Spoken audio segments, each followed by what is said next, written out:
Welcome back to Between Two Bs, the official podcast of the B2SMB Institute and our 5,000 plus business to small business professionals. What if everything you thought you knew about B2SMB partnerships is dated or maybe wrong? We're joined by two OGs, Kelly Benish of Constant Contact and Bernhard Friedrichs of PartnerStandard.com, who've both been at the forefront of this ecosystem since the beginning. They're here to break down the massive shift from transactional relationships to strategic, implementation-driven partnerships. Find out why the future of B2SMB partnerships is about providing a boutique feel at an SMB price point, as Kelly puts it, and why you need to become a partnership architect to survive. This is a conversation you can't afford to miss, so let's get into it. Hey everybody, Dave Walker here. I am delighted to have these two people with me today because they are just, first of all, I love partnerships. I love talking about partnerships because I really believe if I point to a lot of the success factors of my career, and it's quite a long career, but if I point to those success factors, so much of it came about through partnerships, through internal partnerships, external partnerships, partnerships with vendors, partnerships with brands, partnerships with media networks. All sorts of different partnerships. And so when I entered this business to small business space, I brought that kind of passion for partnerships along. But in 2011, when I was building BizHive, there weren't a lot of partnerships out there in this particular vertical of business to small business, enterprises selling to small business. These two people that I have as guests today were kind of at the very front end of building partnerships in this marketplace, in this ecosystem. And they have this long view perspective of what partnerships are in our ecosystem of selling to small business, but they also have a tremendous amount of experience in doing it in different places. And both of them have parlayed their experience in partnerships, frankly, into really successful careers. So please join me in welcoming Kelly Benish from Constant Contact. Welcome, Kelly. Hey, Dave. Good to see you. Good to see you as well. And Bernhard Friedrichs from PartnerStandard.com. Hello, nice to meet you. I'm happy to see you both. And of course, being with the audience here today, always fantastic to be part of this podcast. And you guys used to work together. You were at the same company for a while, which was kind of amazing. Yeah. Because your careers have diverged enormously. At least the geography of your careers has diverged enormously. But why don't we just do the quick 411 on each of you? Kelly, you go first. Tell us about your career, what you're doing now, maybe a little backstory on your passion for partnerships. Yeah, absolutely. Thanks, Dave. And I've been in this space about 16 years. I started, when I was 16 years old. No, I'm just kidding. And I emerged from the industry of business listings, which is, I think, more of a commodity now as we look at it. But I remember it being the necessity, the gold standard, right? And so the industry's evolved and I've evolved with it. I've held about 10 different positions over the last 16 years in the space, whether it's a consultant or on the SEO side or working with large scale partnership companies myself through BIA Kelsey. So it's been a really wild ride where I've pretty much played every position on the team, gotten to know thousands and thousands of partnership people. And it's been an incredible ride. I worked in different technologies, ad tech, martech, fintech. Now with the emergence of AI, I'm really centered around that. And I love it. I went from Uberall, where Bernie and I used to work, over to Constant Contact as their senior director of reseller partnerships. It's sort of a catch-all title. I'm sort of a Jill of all trades over there. And I'll talk a little bit about the programs I stood up there in a minute. Okay, cool. And Bernie, gosh, I didn't know that you allowed yourself to be called Bernie. That's absolutely fantastic. So, oh no, Bernhard. did I let the cat out of the bag? Bernie, do you not prefer that now? No, nothing changed. Very stable. I'll keep, like your mom, I'll keep calling you Bernhard. So Bernhard, give us your background and how you came to know and love partnerships. Yeah, so I will describe it in I've been working around 20 years in international business development and partnerships. When you look back, I think a big part of this international business development was partnerships, was just having a different name at that time. And about like 12 years in SaaS, and that also from different countries out. Usually I'm German, but most of the time I'm actually worked outside of the countries. Either expanded to markets with partnerships from Spain to England or Northern Europe or from France to Germany. at some moment, also from Germany to the US and to Asia and within Europe. And that was all with partnerships, expanding market access, building the business model with technology partners. Yeah, basically holding different positions also and starting from scratch from a very small company to very big companies. And then you can see like the whole development actually from partnerships in different growth stages of a company. And for a long time, yes, also that before I started my own business, we were working in Überall, where Kelly and me were colleagues for also like quite a good time. We were working together. At some moment, then I decided to be a consultant. And that's almost 4 years ago now. And doing the same stuff, actually, that I've done most of the time before, but being independent consultant and work for companies where you can always build it from scratch again. Then scales through different phases and in different industries is, well, I talk about that later as well. It's pretty interesting, some shift there between horizontal and vertical SaaS businesses right now. And that's actually my story. Currently, I'm also traveling. So I'm in Honduras, but usually based in Spain. Not a great time of year to be in Honduras, that's for sure, mid-October. Okay, so I'm going to ask you guys an unfair question because the answer is so incredibly expansive, but in as concise a way as possible, just to set the stage. You're talking to your partnership peers. You know, that's who we think will probably be listening to this, as people who, frankly, have the word partnerships in their job title. And we're actually broadcasting this podcast on the day that we kind of quietly, softly launch a real reinvigoration of our B2SMB Institute Partner Circle. So I think the answer to this question is both timely and relevant, and that is, what is the evolution that you have each seen in partnerships, specifically in this kind of B2SMB ecosystem? Pick any time horizon you want to.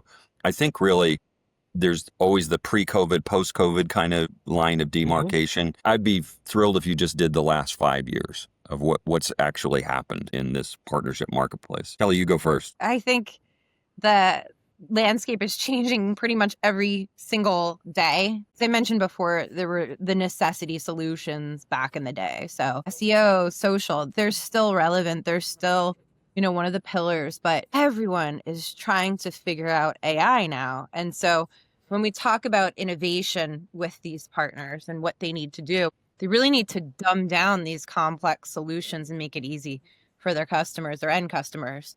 And so when we talk about like AI managed customer service chatbots, for instance, these SMBs and these enterprise companies need to really explain that value proposition in a meaningful way to these businesses to win that business, but also to educate into the sell without going over the business's head. And so when we look at the B2SMB partner profile, that is going to win in the space. It's going to be the educator, right? So, and that company will win as long as they act as a true business partner. But how do they do that at scale, right? So it's finding the problems for that SMB owner at scale, maybe helping that SMB owner scale themselves through management and operations efficiency, customer services efficiency, and really helping that SMB to solve that problem through skilled recommendations. But then it's like the application behind it, right? So that's where playbooks are going to come into hand, and webinars where it's going to really be effective for those business owners or for the manager of that business to work through it. So think providing a boutique feel at an SMB price point. Wow. Okay. That's a big one. Put lots of pins all over that, because I think there's really interesting and compelling things you said there, not the least of which is implementation. Implementation-driven partnerships are going to be really critical. Bernhard, how about you from your perspective? Well, when I think I probably like three things, I would say, I mean, a lot happened actually, but I probably like three things. And there's something had to do with COVID and probably also change of interest rates, the economy, the paradigm. The story is, like we all heard about it, growth at all costs is over. We need to grow efficiently. And partnerships plays a very important part of this, because if you do everything by yourself alone, it's pretty expensive. So, and you need to look for, you have your core activity and you have supporting activities. And those ones, you look for partners that do support you in these areas. That can be service partner or channel partner or marketing partners. And I think partnerships in general has been seen as a part of where they are a fundamental instrument of efficient growth of businesses. And then the second part is, I think, partnerships in general has been seen as a part of where they are a fundamental instrument of efficient growth of businesses. And then the third part is, I think partnerships in general has been seen as a part of where they are a fundamental instrument of efficient growth of businesses. in different growth stages. However, what came afterwards that one is like how do you actually implement those partnerships, and then how do you measure that? Because then the next step that happened is like you say, okay, we're going to implement these partnerships more. We make it part of our company. Like we implement a department for partnerships and work with partnerships. But the failure was like to treat it a little bit like a sales, the same way, like transactional relationships. So then the point is, now we see like actually you need to measure partnerships different. You need to see there's much more total impact of partnerships. And so basically that changed a little bit from not just sourced revenue, but looking into the total picture, how actually partnerships influence your entire organization. And that's not just happening in your revenue organization, but also in different parts. And I see like companies treating partnerships more as a strategy, not like in somewhere isolated department, somewhere in the last corner of the hallway, sitting there and they do black ops operation, who knows? No, it's more like they are having a structured approach with an architecture that has to come. And it's much more of measuring impact properly, building an architecture around it. How does it fit into your business model and your growth stage? And it's much more than just like looking at the big companies' playbooks and try to copy it without understanding it, but really be not a playbook practitioner, but rather a partnership architect in terms of really going into the figures and take decisions, educated decisions, also sometimes educated assumptions, but really build something structured in partnerships. And I think that changes a lot from an initial hype to we need to do something with partnership, something, to now we're going to measure it properly and apply it properly. Yeah. Again, a lot of pins in that one as well. I know that you've written a lot and you encourage partnership professionals to become the partnership architect within their organization and to really be the person who's literally crafting the schematics of the entirety of how this partnership is going to work. And if I heard you correctly, and just correct me if I didn't, we've moved from really kind of the transactionally driven business development role that partnerships are supposed to play to impress your CFO. We're going to get X amount of sales from this particular partnership.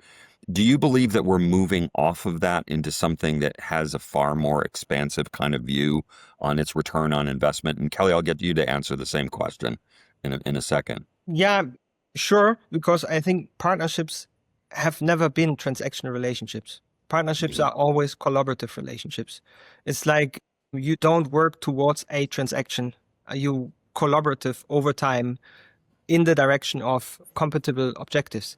And so I think what was tried initially, we learned we have to treat partnerships different. And that comes with a lot more looking also in different kind of partnerships. It's not just the sourced revenue. It's reducing costs, increasing efficiency, gaining market access. There's a lot more behind that. Create exit barriers by having a better product. I think there was a learning curve in the market, definitely, and that I've seen there, yeah. Well, I think that maybe one of the things that misled partnerships for a while and made it kind of, the impression was it had to be transactionally focused was frankly the finance departments, the people who were kind of rationalizing the expense of not just outflow of money, but also of time and resources and all the other things that it requires to run partnerships. So I think that that worm has turned. I don't know how permanent it is because I see a lot of things, especially in the current state of economy, that are being evaluated back at that old school, traditional, transactional, how many butts in seats or how many sales of units are we going to have in evaluating just about anything or everything. And I think that's dangerous because I think it misses really kind of the strategic opportunity, which is the essential ingredient of a successful partnership. So Kelly, to you, want you to answer that question as well. Yeah, what I found too with partnerships is that they've evolved, right? It used to be transactional, like Bernie said, where, your CFO is saying, how many units are you going to sell through this partner? And you can't look at partnerships that way. So echoing what you said, but with a different take on it, right? So some of my partners historically have given unsolicited product feedback to the point where I make that a part of my practice now. Every day, it's a check-in that I'm meeting with the said partner. I need your feedback. that feedback is most valuable, especially if you're working with like the golden goose partner that is so extremely thorough and they're in your product all day, every day, where they can solicit that feedback to you. You can solicit that feedback of them. They can give you that feedback. You go to the product team. Maybe you're not such a technical person, but you know the value that that recommendation brings you. And you know that's not putting any challenges in your way. It's actually removing those speed bumps, and you can help that partner to grow faster, where you don't have this unnecessary pressure on them. Hey, you know, I promised my CFO you're going to sell 170,000 accounts this year. Help me out here. No, it's more of a strategic and intelligent and intellectually intelligent conversation that you're having with them, where at the end of the quarter, you can say, honestly, hey, you didn't hold up your end of the bargain, which is truly a partnership, right? Let's get this on the roadmap. Like Bernie said before, partnerships shouldn't be a department. The whole company should have this partnerships vein running through it. Your solutions engineer should know partnership solution. Mm-hmm. They should join you on those calls. Your product team should have partnerships on the roadmap. Every time they put a direct implementation or product view or UI change or anything that they're doing for direct customers, partnerships should be in mind. And they should say, hey, should we do this for partners too? I think, thinking fundamentally different about partnerships throughout the company is really, really important. Another thing that I've never worked in before I was at Constant Contact is marketing partnerships at a deeper level, where we're looking at brand attribution. They might never sell anything, but it's the advocacy that they provide through their word of mouth, through different reviews that they post publicly about Constant Contact that are just invaluable. And that to me is currency. So I think there's other strategic ways to think about partnerships. I even established lead flow for my partners historically. So if we're not serving a certain sector of SMB or mid-market, we serve it back to our partners. And at the end of the day, we all win. And that's, I think, is a great way of thinking about it. You know, you wrote a short but powerful white paper for the Partner Circle a couple of years back, and it was really the 13 different forms of partnership that were actually out there in this B2SMB ecosystem. I want to kind of tie that to, Bernhard, you talk a lot about what you call capital efficient growth through smart partnerships. And it kind of frames the idea of you're seeking out partnerships that effectively are going to help you grow your business, right? But that said, how many different forms of partnerships do you see out there that answer that call? They are helping the company grow, but they're coming in different forms, whether it's from different sectors working with each other or different market opportunities. But how many variations of this do you really see out there in the forms of partnerships? Great question. That's actually one of the main parts where I see partnership is actually developing in the moment, because we're moving beyond traditional channel partnerships. I'm not leaving them behind, because they have always been everybody needs revenue, so an important part of the business, but there's an understanding that channel is actually just one, I would say, of four main categories of partner. And every category has a lot of different partner types that have different roles. Look at the partner system or the partner ecosystem that develops around you, independently already from you. You don't even need to develop it. It's growing there. Just if you look into for SMBs and you ask your clients or your SMBs during lead qualification or your current customer success team to ask your clients, what are the products that your SMB uses before, while, and after using your tool? And you will come up with a big list of tools and services that they use in the process. And this gives you actually a big network, and they are not channel partners, all of them. They are potential service partners, they are potential marketing partners, other companies that want to spread the word with you, going with you on doing marketing activities, pushing your brands. There are product partners, potential technology integrations that you can have. And there's like a lot more than just channel out there that you can see where you can basically grow your business with. 2 years ago, I saw like beyond channel, there's a very important part of service partners. Like if you have a very small product a very simple, straightforward product, it's fine. Give it to the SMB. SMBs usually don't have so much time to look into your tools to do it. They need to work for you. They need for them, and they need to add value. So it's very hard to keep a product simple because you add more features over time and it gets more complex. So what you need to do at some certain point is to add a service layer, like your service partners as a delivery layer for your product that come in a package with that, because you focus on creating your product as a technology company and you have a service partner that looks into that your partner really uses the tool. So there comes a delivery function of a service partner that adds up more. And that is also not a channel partner, because the service partners create billable hours for their business. Their business model is not based on commissions for you because they have their own service.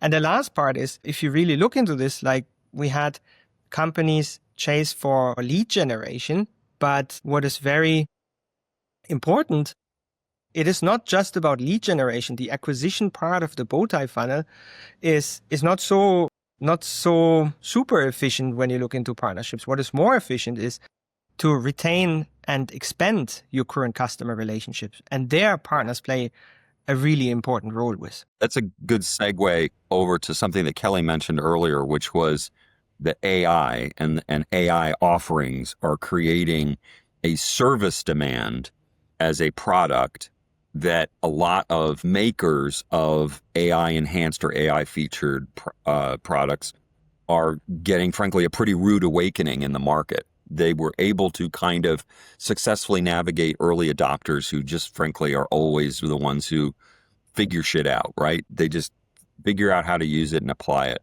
But now we're reaching the much larger segment of small businesses who are confronting and frankly have a huge lack of confidence in their ability to execute AI. And so, Kelly, kind of springboard off of that and really how, from your perspective, you alluded to it earlier, how has AI really kind of changed this landscape, particularly in the form of the opportunities it surfaces and the challenges that it surfaces for partnerships, particularly in this space? Yeah, I think most businesses know if they're not using AI, it's something that they need to be using. And so I re-set up a program at Constant Contact called the Authorized Local Experts Program. And it's basically solopreneurs that have their own agency. They're under 100,000 in revenue a year. They're an individual who identifies more as an educator or a coach type profile. This is getting our partners to work for us and educating the masses, really. AI is so complex. So how do you reach those end users or those customers at mass scale? It's serving them in their own markets, really. And so we work through local scores, SBDCs, and chambers throughout North America, so US and Canada, something that we're launching in Australia as well as the UK. Through these microscopic agencies of educators, many of them have a profile too of like adjunct professor. So they're used to educating. And then the way that they create value for these businesses is to educate them on how to use these complex tools. They'll ask them what niche they're in and they'll make it very applicable to what they're doing. It's full education. And then at the end, they give away, a complimentary trial of Constant Contact. But it's all about saving them time and money, working smarter, not harder through AI. We go through the gamut of AI solutions too, even free solutions. It's just free education for them, right? So depending on the size of the SMB too, they might not be ready to buy, which is many times the case from a budgetary perspective. But then they're sort of educated into the sale. Wow, I could save 40 hours a week by leveraging this AI solution, this chatbotting solution for my end users, etc. So the idea really is to meet them in the market, and these coaches are really helping them to understand in different ways. So a lot of people are visual learners. A lot of people need to see it in practice and have it really resonate for them. So we have 3 different tracks, a beginning, an intermediate, and an expert level track that we teach. But what we found was not a lot of people were coming out to the live events, right? That's a big pivot that happened since COVID. And what we also realized is there were no Gen X's or Gen Y's anywhere to be found. And so, they learn differently. They're at the co-working spaces. They're on TikTok. They're in different social media platforms. They're not going to come to a live event. They're not going to pick up the phone. There's different ways to target them. So we had to pivot that program real quick. And that's, and I can imagine, by the way, that I think everybody's trying to figure out how to successfully market to Gen Z. I mean, it's not just Gen X, and it's this whole new, frankly, huge raft of, what is it, something like 500,000 a month of Yes. Gen Z solopreneurs are starting up in the US. I mean, it's an enormous wave of small businesses being created. I'm kind of interested, and I want to get your take on this, Bernhard, because I think what Kelly describes is, I think and this is maybe my own prejudice, but when you think of partnerships, it's not partnerships in this incredibly fragmented network of micro players that Kelly's describing as being a really critical part of how Constant Contact is really kind of going to market, particularly as it relates to AI. Do you think that imagination, I guess, or the open-mindedness to consider really different forms of partnership is critical to success in this really kind of disrupted time that is, a lot of that disruption is driven by AI? We have a lot of untapped partnerships or types of partnerships that we were not using, that some companies use and some not. And I think been stressed out, we have to grow. And we were looking into just channel partnerships. We realize that there are actually much more, well, as said before, like some very important functions is to retain and to expand your customer relationship, much more than just acquire new clients.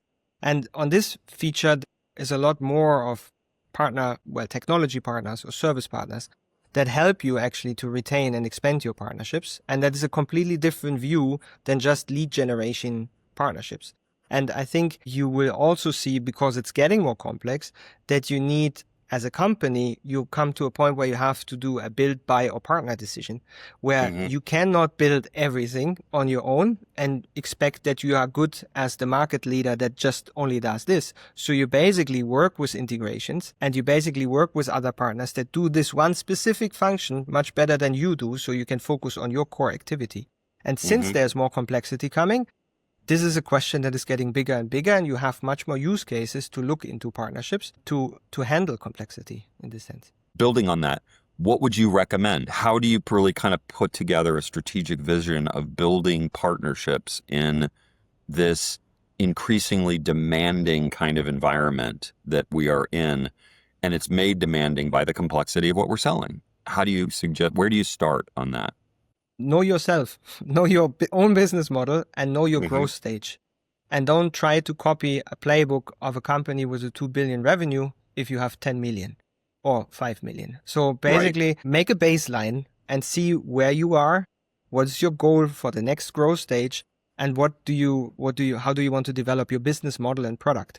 And if you know really well yourself, then you know what is missing and what supportive functions you need at that stage.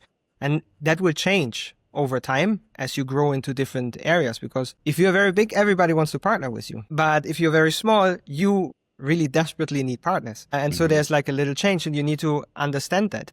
And I think that is kind of the initial starting point to look at, and then to identify what is missing, what are the missing pieces, and fill them with partners, or put them into your core activity. So Kelly, same question for you. Where do you suggest your peers start in this complex market space?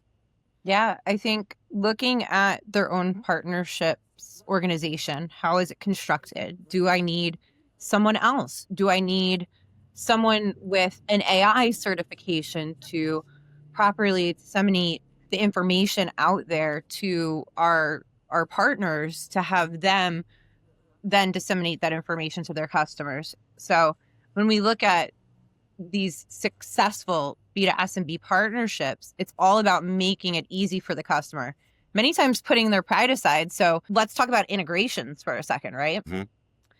When we look at integrations in these platforms, many times you don't serve everything that your partner is looking for. And it's putting your pride aside and maybe even working with someone that has competitive features or functionality to you, having them in your integration tech stack. Because I mean, I have my own agency on the side. I had so many friends and family asking me, can you help me with my website? Can you do this? Can you do that? So I just created a damn agency. But the reason I did that was to help them, because when you look at the tech stacks that they're working with, I was working with a dog trainer that had 13 different subscription fees to 13 different things. One of them go high level, by the way. Not impressed. Integrations really need to be seamless. And I didn't find that in the Go high level stack. It was very, very kludgy. You could tell there were 30 different integrations there. And I tell that as a cautionary tale. If you're going to do the integration, make sure you communicate with those technology partners throughout every single quarter. Do an audit of that technology and see, do I need to update my APIs, my private license that goes over and communicates back and forth with that company to basically promise the best possible features and functionality in the industry. If you're going to offer the integration, make sure you're doing it right. So, stay on the up and up with that technology. And then take a look at your UIs. If you're providing a white label or a co-branded white label, is that user interface that you're ultimately offering your partner effective for their customer base? And what do you know about their customer base? So that's the biggest thing. Talk to your partners, understand their customer base, create a piece of your organization that works with your top partners, or maybe even a different sample size of partners to understand what they all need and what niches they're working with, so that you can offer them a certain level of customization to help them land more customers and to pad your pockets. And I think that's absolutely great advice. And that's how I read that is, hey, start here and really kind of frankly fitting it with Bernhard. First and foremost, know thyself. I mean, know what you are, but then really when you are, really deconstruct the landscape first and understand where the gaps are in need and in application. And I think that too often, and I think this was certainly true in the early days of B2SMBI and watching partnerships take place. A story I told ad nauseum was, hey, the chief product officer, Steve Aldrich from GoDaddy is sitting next to Laura Goldberg from LegalZoom. And the conversation went very quickly. It was, hey, something that's really crazy at LegalZoom? Everybody that we do an incorporation for, the first thing they want to do is build a website. And that's not something we do. We should send them to you. To which came back, Laura, the first thing that happens when we finish a website is that people need to do their privacy policy and terms and conditions. And we just say, we can't do that. We're not lawyers. We can't help you with that. And hence a great partnership was born. Is there something in, frankly, the current landscape that presents itself as pretty obvious partnerships for the massive number of enterprises that are offering now AI-enhanced, AI-feature, AI-based products and services? Is there kind of a partnership outline or template that you guys see that you don't think that the community of partner leaders are taking full advantage of? Is maybe a better way to say it. I think it's pretty early to say specifically with AI, because there's so much happening. I mean, I'm looking into agentic AI with RAG systems, with MCP servers, with all the services around this. And I think there's always something you can name here, but I think like a real North Star is yet up to rise in this one, because it's very, very still in the beginning to build up. I think that is and that's a fair answer, by the way. I mean, I think it's a big thorny question, and I think that in my conversations with a lot of partnership professionals, and when I challenge them, well, what are you doing? What are you pursuing right now in the form of partnerships? There's a little bit of a glassy-eyed, return stare. I'm not quite sure what I'm really looking for. It's kind of more like I know it when I'll see it. So there was one thing that Kelly said, and I want to say that again because it was really important. It's like whenever you do this kind of partnerships, it's not about having this kind of 50 partnerships, but Kelly said that really right. It's like when you do one, make it well and go deep in that partnership and understand your client and how they use the partnership. It's not like having a logo wall of integrations. It's very important that each single partnership you integrate with goes deep into and understand your customers from when you do them. So when you do some, go more deeper than wider with the partnerships. And that means like you need to have a deep understanding of it. And I think that is very very important to at any stage here to when you look into to have a, that it needs to be very clear why you do this and what added value comes with this partnership. And Kelly, if you were starting this all over again and you were trying to build a partnership in the job assignment you had at Constant Contact, is there anything that you would frankly consider differently and frankly get to a solution faster because you did this? Is there anything like that you would point to? Yeah, I think just knowing the customer base of your partners, not to sound like a broken record, but also let's just take it into a tangent, right? And let's talk about AI for a second, because I have a lot more to say about this. Mm-hmm. It's sort of a cautionary tale too. So I think so many partner leaders want to jump on the AI bandwagon right now just to say they have it, whether it's a proprietary solution, whether it's through partners. And I think this is really where it really comes in handy to survey your end users. And let me give you an analogy. A couple of years ago, I noticed on one of my social media profiles, someone I went to school with years ago uses an AI filter on their face, right? This person looks like for 10 years now because they're using this filter. And what I noticed is I can tell when people use AI to create images or to enhance images. Everyone looks the same now, right? That is using those filters. The reason I use this analogy is the same thing goes with AI technology. Remember uniqueness as you're leveraging AI. Remember what sets you apart in partnerships. Is it your boutique touch? Is it that you're helping these partners figure this out? And don't catfish your partners, if I can say that properly. Don't catfish your partners with leveraging too much AI or in a non-specific and generalist way. I think AI, when used right, especially if you're catering to certain niches, can be very nice. And I'll use an example at Constant Contact. We use AI. We bought this platform, Textify, to do lead generation. And we built this whole process and this whole business practice out around real estate. We work with all of the major associations, and we're able to help these real estate agents from soup to nuts handle lead generation while they're busy on the go. They're hosting an open house from 1 to 3 p.m. They're able to capture those leads, send it to the back end, immediately add them to an email campaign, schedule social posts and emails out over the course of the next month to go out to this person. So thinking about the uniqueness that you offer and that you can tailor to even verticals, right? Taking a look at that to give that more personalized touch, and don't catfish your client. So that's a great line. Probably the title of the podcast. Don't catfish your partners. Bernhard, from your perspective, as you look at AI, where do you see this headed in the form of partnerships? Is there something yet that is taking shape right now?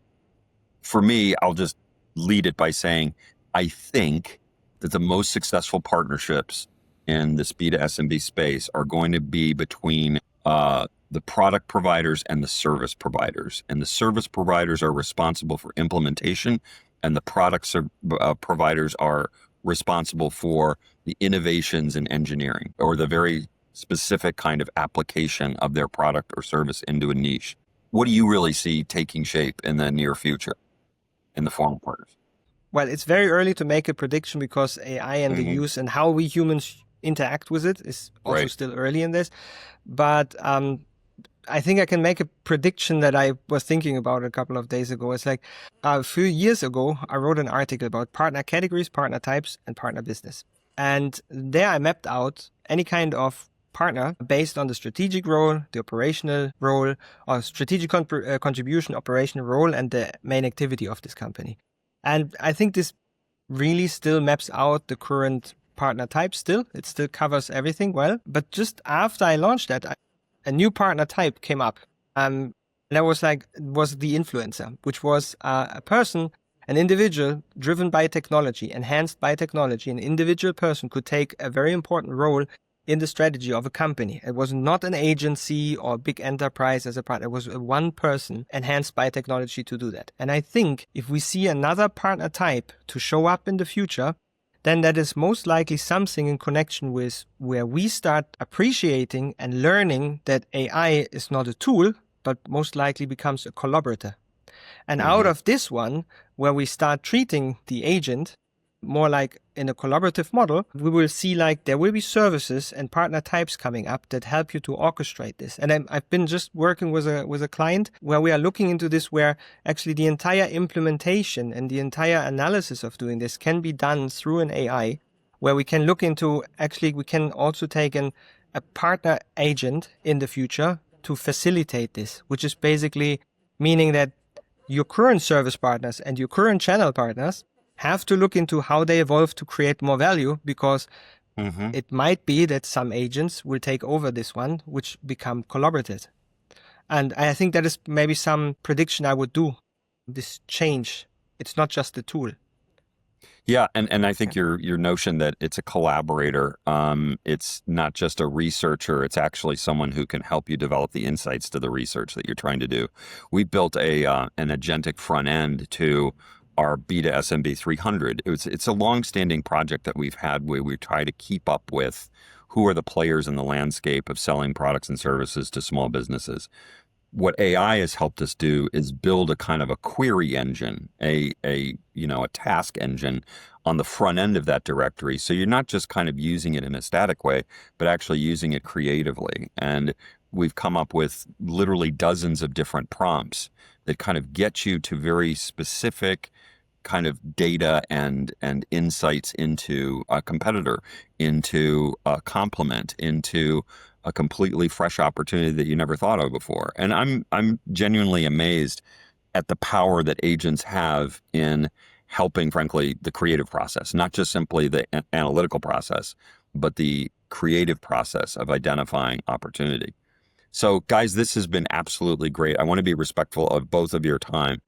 Kelly, you continue your role as the co-chair of the B2SMBI Partner Circle. We're excited about what we're doing over the course of the next 6 months, and I know you'll be a very active lead in it. Bernhard, you and I have known each other mostly this year. I think we didn't really know each other too well before 2025, but I want to give you the opportunity, at some point to actually present what Partner Standard is all about, what you've kind of evolved to as you've really become a subject matter expert in partnerships in not just their current state, but future state. So both of you, I think, are really, really valuable contributors, and I appreciate you doing this to help your peers basically get better at the job they're trying to do. Thank you, Bernhard, very much for doing it. And thank you, Kelly, for doing the introduction to Dave last year. It's the part where Yeah, exactly. And Kelly, thank you so much for doing this. Take care, guys. Hey, thanks for joining us for this episode of Between Two Bs, the official podcast of the B2SMB Institute and our 5,000 plus business to small business professionals. Tune in every Wednesday for new episodes at the crossroads of the big B and the small B. Between Two Bs on your favorite streaming services.